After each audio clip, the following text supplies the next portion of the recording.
जय श्री कृष्ण। श्रीमद्भागवत महापुराण प्रथम खंड चतुर्थ स्कंध पंचम अध्याय। वीरभद्र कृत दक्ष यज्ञ विध्वंस और दक्ष का वध। श्री मैत्रेय जी कहते हैं, महादेव जी ने जब देवर्षि नारद के मुख से सुना कि अपने पिता दक्ष से अपमानित होने के कारण देवी सती ने प्राण त्याग दिए हैं और उनकी यज्ञ वेदी से प्रकट हुए ऋषभुओं ने उनके पार्षदों की सेना को मारकर भगा दिया है, तब उन्हें बड़ा ही क्रोध हुआ। उन्होंने उग्र रूप धारण कर क्रोध के मारे होंठ चबाते हुए अपनी एक जटा उखाड़ ली, जो बिजली और आग की लपट के समान दीप्त हो रही थी, और सहसा खड़े होकर बड़े गंभीर अट्टहास के साथ उसे पृथ्वी पर पटक दिया। उससे तुरंत ही एक बड़ा भारी लंबा चौड़ा पुरुष उत्पन्न हुआ। उसका शरीर इतना विशाल था कि वह स्वर्ग को स्पर्श कर रहा था।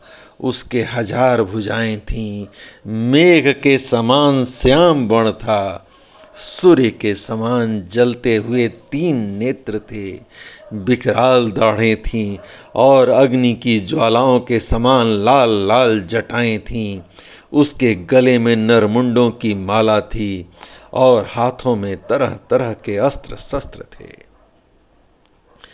जब उसने हाथ जोड़कर पूछा, भगवान मैं क्या करूं, तो भगवान भूतनाथ ने कहा, वीर रुद्र तू मेरा अंश है, इसलिए मेरे पार्षदों का अधिनायक बनकर तू तुरंत ही जा और दक्ष तथा उसके यज्ञ को नष्ट कर दे। प्यारे विदुर जी, जब देवाधिदेव भगवान शंकर ने क्रोध में भरकर ऐसी आज्ञा दी, तब वीरभद्र उनकी परिक्रमा करके चलने को तैयार हो गए। उस समय उन्हें ऐसा मालूम होने लगा कि मेरे बेग का सामना करने वाला संसार में कोई नहीं है और मैं बड़े से बड़े वीर का भी बेग सहन कर सकता हूँ। वे भयंकर सिंहनाद करते हुए एक अति कराल त्रिशूल हाथ में लेकर दक्ष के यज्ञ मंडप की ओर दौड़े। उनका त्रिशूल संसार संहारक मृत्यु का भी संहार करने में समर्थ था। भगवान रुद्र के और भी बहुत से सेवक गर्जना करते हुए उनके पीछे हो लिए। उस समय वीरभद्र के पैरों की निपुर आदि से आभूषण झन झन बजने लगे।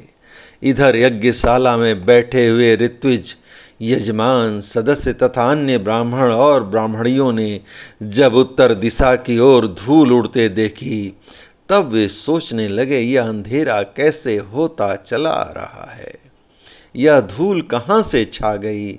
इस समय न तो आंधी चल रही है, न कहीं लुटेरे ही सुने जाते हैं, क्योंकि अपराधियों को कठोर दंड देने वाला राजा प्राचीन बहिर अभी जीवित है। अभी गौओं के आने का समय भी नहीं हुआ है, फिर यह धूल कहाँ से आई? क्या इसी समय संसार का प्रलय होने वाला है? तब दक्ष पत्नी प्रसूति एवं अन्य स्त्रियों ने व्याकुल होकर कहा, प्रजापति दक्ष ने अपनी सारी कन्याओं के सामने बेचारी निरपराध सती का तिरस्कार किया था। मालूम होता है यह उसी पाप का फल है, अथवा हो न हो यह संहार मूर्ति भगवान रुद्र के अनादर का ही परिणाम है।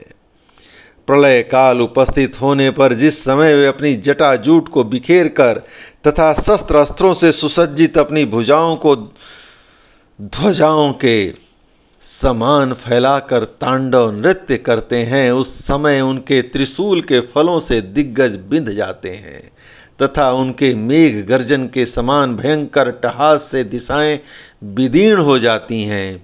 उस समय उनका तेज असह्य होता है। वे अपनी भौहें टेढ़ी करने के कारण बड़े दुर्धर्ष जान पड़ते हैं और उनका विकराल दाढ़ों से तारागण अस्त व्यस्त हो जाते हैं। उन क्रोध में भरे हुए भगवान शंकर को बार बार कुपित करने वाला पुरुष साक्षात विधाता ही क्यों न हो, वह कभी उसका कल्याण नहीं हो सकता। जो लोग महात्मा दक्ष के यज्ञ में बैठे थे वे भय के कारण एक दूसरे की ओर कातर दृष्टि से निहारते हुए तरह तरह की बातें कर रहे थे। इतने में ही आकाश और पृथ्वी में सब ओर सहस्त्रों भयंकर उत्पात होने लगे। विदुर जी इसी समय दौड़कर आए हुए रुद्र सेवकों ने उस महान यज्ञ मंडप को सब ओर से घेर लिया। वे सब तरह तरह के अस्त्र शस्त्र लिए हुए थे।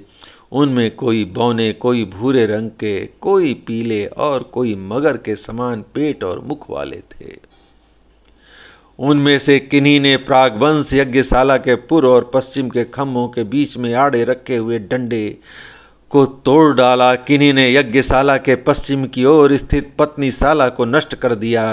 किन्हीं ने यज्ञशाला के सामने का सभा मंडप और मंडप के आगे उत्तर की ओर स्थित अग्निद्रशाला को तोड़ दिया। किन्हीं ने यजमान गृह और पाकशाला को तहस नहस कर दिया। किन्हीं ने यज्ञ के पात्र फोड़ दिए, किन्हीं ने अग्नियों को बुझा दिया, किन्हीं ने यज्ञ कुंड में पेशाब कर दिया और किन्हीं ने वेदी की सीमा के सूत्रों को तोड़ डाला।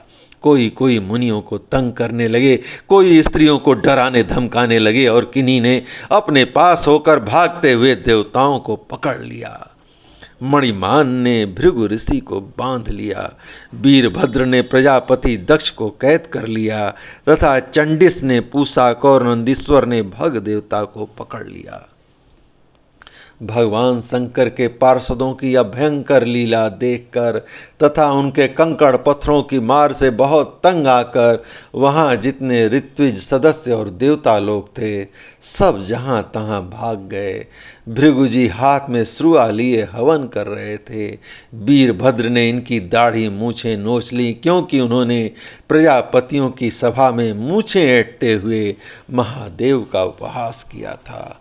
उन्होंने क्रोध में भरकर भग देवता को पृथ्वी पर पटक दिया, उनकी आंखें निकाल लीं, क्योंकि जब दक्ष देव सभा में श्री महादेव को बुरा भला कह रहे थे, शाप दे रहे थे, उस समय उन्होंने दक्ष को शयन देकर उकसाया था।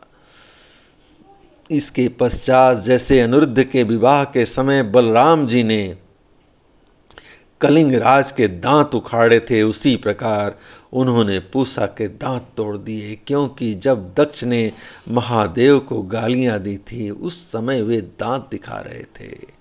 फिर वे दक्ष की छाती पर बैठकर एक तेज तलवार से उसका सिर काटने लगे, परंतु बहुत प्रयत्न करने पर भी वे उस समय उसे धड़ से अलग न कर सके। जब किसी प्रकार के अस्त्र शस्त्र से दक्ष की त्वचा नहीं कटी तब वीरभद्र को बड़ा आश्चर्य हुआ। वे बहुत देर तक विचार करते रहे। जब उन्होंने यज्ञ मंडप में यज्ञ पशुओं को जिस प्रकार मारा जाता था उसे देखकर उसी प्रकार दक्ष रूप उस यजमान पशु का सिर धड़ से अलग कर दिया। यह देखकर भूत प्रेत और पिशाच आदि तो उनके उस कर्म की प्रशंसा करते हुए वाह वाह करने लगे और दक्ष के दल वालों में हाहाकार मच गया। वीरभद्र ने अत्यंत कुपित होकर दक्ष के सिर को यज्ञ की दशनाग्नि में डाल दिया और उस यज्ञशाला में आग लगाकर यज्ञ को विध्वंस करके वे कैलाश पर्वत को लौट गए। जय श्री कृष्ण। इस प्रकार श्रीमद् भागवत महापुराण प्रथम खंड चतुर्थ स्कंद पंचवा अध्याय दक्ष यज्ञ विध्वंस भगवान श्री कृष्ण की कृपा से पूर्ण हुआ। जय श्री कृष्ण।